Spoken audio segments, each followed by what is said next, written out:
우리는 인생을 살아가면서 많은 선택을 마주하게 됩니다. 여기서 A를 선택하든 B를 선택하든 결국 후회를 안 할 수는 없습니다. 다만 결과가 좋을수록 후회의 정도가 작아지고 결과가 좋지 않을수록 잘못된 선택을 원망하며 큰 후회를 하게 됩니다. 이처럼 인간이 지나간 일에 대해 후회를 하는 것은 어쩌면 당연합니다. 결과를 미리 알 수 있으면 좋겠지만 항상 모든 건 지나고 나서야 깨닫게 됩니다. 이렇기 때문에 후회가 남는 것이죠. 그 누구도 완벽한 인생을 살 수는 없습니다. 죽기 전엔 누구나 후회를 하는 것이고 그렇다고 해서 잘못 산 건 더욱 아닙니다. 우리가 여기서 할 수 있는 것은 후회를 최소한으로 만드는 것입니다. 사람들은 죽지 않을 것처럼 생활하다가 죽음을 앞두게 됐을 때 후회가 밀려온다고 합니다. 하지만 이때는 늦은 후회가 될 수도 있습니다. 그렇기에 우리는 지금부터라도 어떻게 하면 후회를 덜 할 수 있는 인생을 살 수 있는지 고민해야 합니다.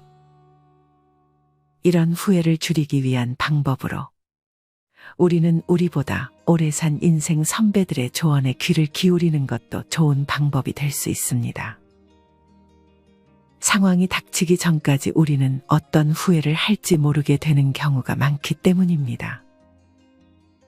우리보다 오래 산 분들은 과정을 대부분 겪어봤기에 그분들의 이야기는 우리가 더 나은 삶을 살아갈 수 있는 방향을 제시해 줍니다.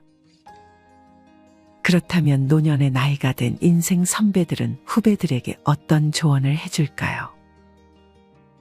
오늘은 나이 들어 모르면 후회하는 두 가지에 대해 알려드리겠습니다. 첫 번째는 너무 일만 하며 사는 것입니다. 앞서도 얘기했듯 대부분의 사람들은 죽지 않을 것처럼 생각해 매일 하던 일만 반복하는 경향이 있습니다. 그렇기 때문에 내가 하고 싶었던 것들이 있어도 나중에 하면 되지라는 생각으로 계속 미루는 것입니다. 그러나 시간은 우리를 기다려주지 않습니다. 미루고 미루다 보면 하고 싶은 것들을 하지 못하게 되는 몸 상태가 되어버릴 수 있습니다. 특히나 돈 타령하느라 죽어라 일만 하다가 죽는 것을 후회하는 분들이 정말 많습니다. 물론 어느 정도 돈을 아끼며 생활하는 것은 좋지만 사치를 하지 않는 선에서 나에게 투자하는 돈은 절대로 아까워해서는 안 됩니다. 하고 싶은 것, 원하는 것, 조금은 이기적인 삶이 나를 발전시키고 행복하게 해주는 것입니다. 행복한 노년을 보내시는 분들은 가고 싶은 곳이 있으면 가고, 먹고 싶은 거 있으면 먹고, 하고 싶은 게 생기면 바로 시작합니다. 너무 돈을 아끼고자 하는 마음이 큰 나머지 1,000원만 더 내면 맛있는 것을 먹을 수 있는데 1,000원을 아끼고자 맛있는 음식을 포기하는 분들도 많이 계십니다. 이것이 잘못됐다는 것은 아니지만 그래도 조금은 나 자신을 위해 돈을 쓸 줄 안다면 행복한 삶을 살아가는데 아주 큰 도움을 줄 것입니다. 또한 지금 살고 있는 삶이 내가 원하는 삶인지 남이 원하는 삶인지 파악하는 것도 중요합니다. 이것은 임종을 앞둔 분들이 많이 후회하는 것 중 하나입니다. 남이 어떻게 볼까 계속 눈치를 보게 된다면 정작 나를 잃게 되고 내가 하고 싶은 것을 못하게 됩니다. 주변에서 나이값 못한다고 욕할까봐 혹여나 나를 뒤에서 흉보진 않을까 하는 쓸데없는 걱정을 하는 것입니다. 하지만 여기서 알아야 할 것이 있습니다. 다른 사람들은 그렇게 남에게 관심을 가지지 않습니다. 여러분이 무엇하든 크게 그것을 신경 쓰지 않는다는 것입니다. 혹여나 뒤에서 욕을 하면 어떤가요? 그것보다 내가 후회 없는 삶을 사는 것이 100배는 더 중요할 것입니다. 그러니 주변 신경 쓰지 말고 오로지 나 자신을 위해서 내 기준을 잃지 말고 살아가는 습관을 만드는 것이 좋습니다. 두 번째 조언은 고독을 즐기는 것입니다. 이 말도 아마 질리도록 들어보셨을 것입니다. 하지만 아직 이를 진정 실천하시는 분들은 많지 않습니다. 혼자 남게 된다면 자연스레 외롭고 쓸쓸한 감정이 먼저 들기 때문입니다. 먼저 이 감정을 받아들여야 합니다. 외롭고 쓸쓸한 감정을 억지로 밝게 만들 필요는 없습니다. 일단 나에게 느껴지는 감정을 먼저 받아들이고 이러한 고독과 잘 지내는 방법을 하나씩 터득하는 것이 중요합니다. 그렇다면 어떻게 우리는 혼자가 되었을 때 외롭고 쓸쓸한 감정에서 벗어나 고독과 함께 덜 후회하는 인생을 보낼 수 있을까요? 지금부터는 책 단독자를 통해 우리는 왜 고독감을 느끼는지, 어떻게 하면 우리는 외로움에서 벗어날 수 있는지 알아보도록 하겠습니다. 고독이라고 하면 외롭다, 불안하다, 무섭다, 싫다라는 말이 자연스럽게 떠오르는 걸 봐서 고독에 대한 이미지가 그리 좋은 것 같지 않다. 특히 최근 몇 년 동안 팬데믹의 영향으로 사람들이 집에서 혼자 시간을 보내는 일이 많아지면서 마음속으로 고독 아닌 고독감을 괴물처럼 키워버린 경우도 적지 않은 듯 보인다. 하지만 나는 고독보다 고독감에 괴물어야말로 비상사태가 아닌가 싶다. 왜냐하면 본래 고독이란 인간이 자신을 성장시키기 위해 꼭 필요한 감정이기 때문이다. 고독감은 느낌이어서 영령이나 귀신과도 같다. 실체가 없으니 있다고 생각하면 있고 없다고 생각하면 없다. 이 사실을 분명히 인식하기만 해도 마음가짐이 확연히 달라진다. 또 친한 친구가 없어서 외롭다는 식으로 생각하는 것도 적절하지 않다. 본디 인간관계는 반드시 길고 진하게 사귀는 데에 가치를 두어야 할 사안이 아니기 때문이다. 담백하고 얕은 교류를 관계의 기본으로 삼으면 고독감으로 고민할 일도 줄어들지 않을까. 무인도에서 혼자 사는 상상을 해보자. 깊은 외로움으로 몸도 마음도 시들어버릴까? 그렇지 않을 것이다. 물론 혼자 생활하는 것은 고독한 일이다. 하지만 애당초 사람과의 교류가 일절 없는 곳이니 혼자 시간을 보내는 것 말고는 선택지가 없다. 게다가 고독이 가져오는 외로움보다도 혼자서 어떻게 살아가지라는 고민이 훨씬 심할 것이다. 그러니 고독감에 빠져 있을 여유가 없지 않을까? 반면 직장이나 가정에서는 어떤가? 적어도 사람이 있으니 외롭지는 않다. 그런데도 마음이 고독감에 침식될 가능성은 다분하다. 사람은 혼자 있을 때 고독을 느끼는 게 아니라 주변에 사람이 많더라도 나는 혼자라는 생각이 들 때 외로움을 느낀다. 집단 속에 있으면 아무래도 전체의 틀에서 벗어나고 싶지 않다는 마음이 작용한다. 즉 타인과의 관계 때문에 고독감이 생기는 것이다. 무엇으로 고독감을 해소할 수 있을까라는 질문에 나는 가장 먼저 책을 꼽는다. 여러분 중에는 책을 읽으라는 내 조언이 그리 마음에 와닿지 않았던 사람도 있을 것이다. 책을 읽어도 실생활에 도움이 되는 건 별로 없지 않나 라고 말이다. 책은 저자가 홀로 상당한 시간을 들여 엮어낸 글의 결과물이다. 물론 한 권의 책이 만들어지기까지는 편집자와 디자이너, 인쇄소 직원 등 많은 사람의 도움이 필요하다. 하지만 저수라는 시간은 저자 혼자만의 것이다. 저자가 혼자만의 시간을 소중히 여기며 알찬 작품으로 열매를 맺으면 이 작품을 읽는 사람은 그 열매의 숙성된 맛을 즐기며 혼자만의 시간을 보내게 된다. 이러한 연쇄작용 속에서 책을 읽는 사람은 고독감을 느끼지 않는다. 마음은 늘 저자와 함께하기 때문이다. 즉 혼자 있는 시간이 외롭더라도 책을 읽는다면 그 고독감을 해소할 수 있다. 마음이 힘들 때는 글을 쓰는 것도 좋다. 글을 쓰는 일에는 상당한 에너지가 필요하다. 자신의 마음을 글로 써내려가는 작업이 그리 쉽지 않기 때문이다. 하지만 그래서 더 재미있다. 내 생각을 쓰는 동안에는 그야말로 나만의 시간을 보내는 것이기 때문이다. 그 시간을 통째로 자기 생각을 쓰는데 사용하는 것이니 이보다 더 호화로운 일이 어디 있겠는가. 쓰는 행위를 하면 집중해서 생각할 수 있고 그럼 복잡했던 머릿속이 정리된다. 더불어 그 과정에서 충실감을 느끼게 된다. 게다가 쓰기는 생각을 말로 바꾸어 밖으로 표출하는 행위이다. 말에 실을 엮으며 마음속에 엉켜있던 기분이 확 풀리는 시원함을 느낄 수 있다.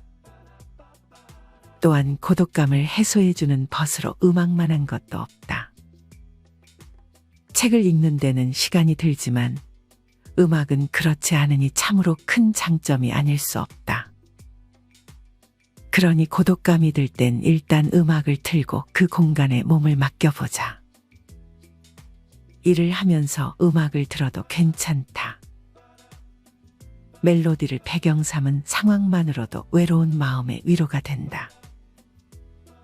리듬에 몸을 맡기다 보면 멜로디가 마음속으로 들어온다. 리듬과 멜로디가 하나가 되어 나를 위로해주는 셈이다. 나는 특히 외로울 때면 듣는 곡을 정해놓고 그것을 1, 2주 동안 200번 정도 듣는다. 이름하여 원 트랙 리피트 방식이다. 그 음악을 듣는 중에는 고독감을 차단할 수 있으니 결국에는 고독감이 흩어진다.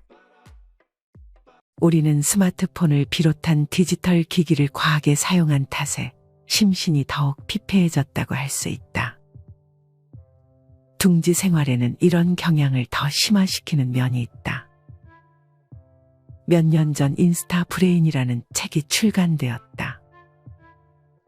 저자인 스웨덴 정신과 의사 안데르스 한센 박사에 따르면 하루 2시간 이상의 스마트폰 사용은 우울증의 위험성을 높인다. 그런데 현대인은 하루 평균 4시간 동안 스마트폰을 사용한다고 한다. 스마트폰으로 방대한 정보가 끊임없이 인간에게 흡수되면 뇌의 정보 처리 기능이 이를 따라가지 못해서 뇌의 과로를 일으키는 것이다. 그럼 어떻게 해야 에너지를 순환시키고 뇌의 과로를 풀어줄 수 있을까? 답은 단순하다. 운동이다. 인류는 500만 년에 이르는 긴 시간 동안 계속 몸을 움직이는 생활을 해왔다. 몸을 움직이지 않아도 생활이 가능해진 지는 길어봐야 최근 100년 정도다. 긴 역사에 비추어 보면 눈 깜짝할 정도로 짧은 기간이다. 인류가 몸을 움직이지 않는 생활에 익숙해져도 심신을 건강하게 진화시키는 날이 오려면 아득할 만큼의 시간이 필요하지 않을까? 돌려 말하면 인간은 몸을 움직여야 한다는 것이다. 운동하지 않고서는 몸과 마음을 건강하게 유지할 수 없다. 몸을 움직이는 가장 손쉬운 방법은 산책이다. 게다가 산책을 하면 사계절의 변화와 풍경 그리고 바람과 공기를 느끼며 거리를 오가는 사람들과 시선을 맞추면서 기분을 전환할 수 있다. 나도 매일 1시간 정도 반려견과 함께 산책한다. 특별히 산책 애호가는 아니고 반려견에게 산책이 필요하다 보니 일과로 삼는 정도다. 오늘은 쉴까? 하다가도 산책을 나서는데 집으로 돌아오는 길에는 늘 다녀오길 잘했네. 기분 전환도 되고 좋구나 하고 생각한다. 그런 의미에서 보면 산책을 위해 개를 키우는 것도 좋겠다. 무엇보다 개를 키우는 것 자체가 고독감을 줄여주는 효과가 있다. 개를 데리고 다니면 나처럼 개를 데리고 다니는 사람과 이야기를 나누게 된다. 그렇게 섞여 이야기를 나누면 전혀 고독하지 않다. 나는 반려견을 행복의 원천이라고 생각한다. 반려견이 곁에 있어 주어서 고독을 느끼는 일이 없다. 고독감은 마음을 위축시킨다. 그 외로움이 전염되는 것이니 몸도 굳어진다. 그래서 종종 수족냉증이 생기기도 한다. 반대로 말하면 몸을 따뜻하게 하면 마음까지 포근해진다. 이렇게 하는 방법에는 여러 가지가 있는데 그중 지압이나 마사지가 좋은 처방이 될 것이다. 또 하나, 몸을 따뜻하게 한다는 의미에서 목욕이나 사우나를 하는 것도 아주 좋은 힐링법이다. 마음이 외로우면 몸이 외롭고 몸이 외로우면 마음이 외로운 악순환을 한 번은 끊어줘야 한다. 나는 매일 밤 사우나를 하며 몸을 데우는 것은 물론이고 우연히 사우나에서 만난 사람과 가볍게 잡담을 나누면서 자연스레 고독감을 멀리하고 있다. 몸과 마음이 개운해지고 피로가 풀리며 활력도 회복되니 여러분도 꼭 한번 시도해보면 좋겠다. 띠가 50번 돌면 우리는 환갑을 맞게 되지만 여전히 인생의 재출발 지점에 선 듯하다. 60세가 되면 일을 계속하더라도 한창 일하던 현역 때와는 달리 더는 경쟁 사회에 신경 쓰지 않게 된다. 자산이나 연금 등에서 다른 사람들과 격차가 나더라도 젊을 때만큼 더 열심히 일해야 해, 최상위를 목표로 삼아야 해라며 초조해하거나 불안해하지 않아도 된다. 이 시기에 중요한 건 내가 좋아하는 일을 하며 나답게 살아가는 것이다. 즐거움이란 진기한 책을 빌려 첫 장을 펼치는 순간, 즐거움이란 따뜻하고 맑은 봄, 가을에 나서는 순간, 즐거움이란 아침에 일어나 어제까지 보지 못한 꽃이 피는 걸 보는 순간, 즐거움이란 오랜만에 생선을 지져 아이들이 맛있다며 먹는 순간, 즐거움이란 마음 터놓을 수 있는 친구와 우스갯소리를 하며 박장대소하는 순간, 즐거움이란 좋아하는 붓을 구해 먼저 물에 적신 후 시험해보는 순간, 이런 식으로 일상 속 즐거움을 세며 살 수 있다면 중년기 이후에 하루하루를 알차게 보낼 수 있을 것이다. 정년퇴직을 하면서 할 일이 없어지면 다시 고독감이 얼굴을 내민다. 특히 일만 해온 사람이라면 회사가 줬던 소속감이 사라지면서 자신이 있을 곳이 없어진 것처럼 느껴질 것이다. 게다가 동네에는 아는 사람도 없고 종일 집에서 뒹굴뒹굴하는 것도 점점 지겨워져 외톨이가 된 것 같아 불안과 외로움을 느끼게 된다. 이런 상황을 방치하면 점점 새로운 무언가를 시도하는 일을 겁내게 되고 무기력해지며 최악의 경우 노인성 우울증에 걸리기도 한다. 하지만 그럼 일을 하라고 말할 수도 없다. 그렇기에 혼자서 조금씩 작업하는 재미를 느낄 만한 일을 찾아봐야 한다. 한 번은 집을 짓는 TV 프로그램을 보는데 그야말로 돌을 하나씩 쌓아 돌담을 만드는 아저씨의 일상이 소개되었다. 그 모습을 보고 정말 훌륭하다고 생각했다. 그는 자식도 손주도 있었지만 직접 지은 통나무집에서 혼자 살며 주변에 돌담을 만들어주는 분이었다. 이외에도 가령 도서관에서 책 빌려보기라거나 좋아하는 요리 프로그램에서 소개하는 레시피에 도전해보기, 매일 산책하며 발견할 것을 사진으로 기록해 자비 출판해보기 등 꾸준히 할 수 있는 일은 얼마든지 있다. 목표를 세우고 하나씩 해보며 성취감을 느끼는 것이 중요하다. 조금 더 욕심을 낸다면 미션이라고 여길 만한 일을 만들면 더욱 좋다. 그럼 사명감을 가지고 행하게 되니 더욱 즐겁고 보람찰 것이다. 나아가 일하던 때와 같이 사회와 연결되어 있다는 것을 실감할 수 있다. 노년의 고독에 관한 나쁜 예는 셰익스피어의 희곡에서 찾아볼 수 있다. 소개할 작품은 리어왕이다. 나로서는 이렇게 늙지 말아야지 싶은 노후를 엿보았다. 비극은 리어왕이 국정에서 물러나고 3명의 딸에게 영토를 나누어주는 장면에서 시작된다. 그는 딸들에게 아버지인 자신을 생각하는 마음을 피력하게 하여 아버지를 가장 지극히 생각하는 딸에게 많은 유산을 주겠다고 말한다. 이때 셋째 딸인 코델리아는 아버지의 성에 차지 않는 답을 한 탓에 리어왕의 노여움을 산다.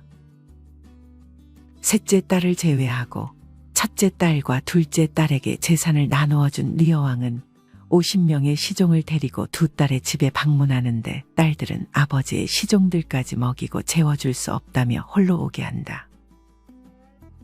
리어왕은 첫째 딸과 둘째 딸에게 배신당했다며 분노를 터뜨리고 급기야 절망하여 폭풍우속을 방황한다.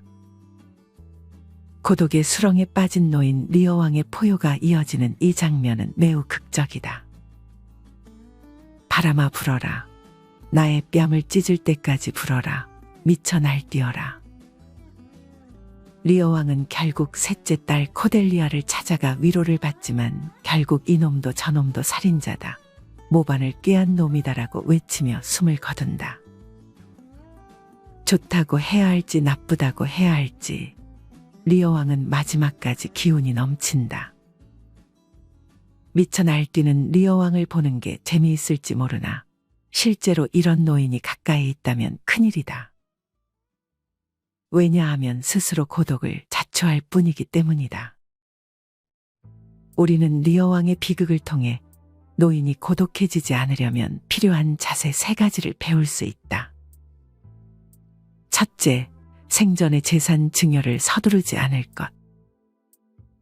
상속자가 유산만 받고 나서 피상속인을 돌보지 않을 수도 있다. 둘째, 사소한 일로 화내지 않을 것.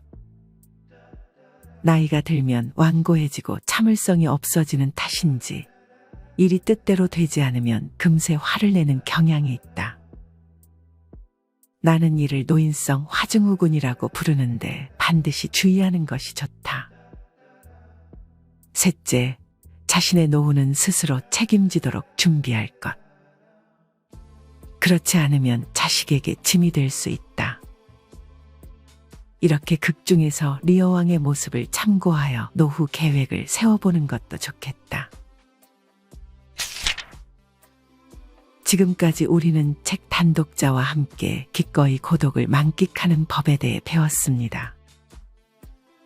이 책에서 말하듯 혼자만의 시간을 통해 오직 나 하나로 충분해지는 삶에 대한 힌트를 얻으셨길 바랍니다. 오늘은 나이 들어 덜 후회하려면 알아야 할 2가지에 대해 알려드렸습니다. 첫째는 너무 일만 하며 살지 않는 것. 둘째는 고독을 받아들이고 독서, 글쓰기, 산책, 음악 등으로 고독감에서 벗어나 혼자만의 행복한 시간을 갖는 연습을 하는 것입니다. 이를 통해 여러분들이 진정 고독을 즐길 줄 아는 사람이 된다면 더욱 후회 없고 평안한 노후를 보낼 수 있을 것이라 확신합니다. 이상으로 오늘의 영상을 마치겠습니다. 우리 모든 구독자분들의 행복한 여생을 응원합니다. 다음에 더 좋은 내용으로 찾아뵙겠습니다. 감사합니다.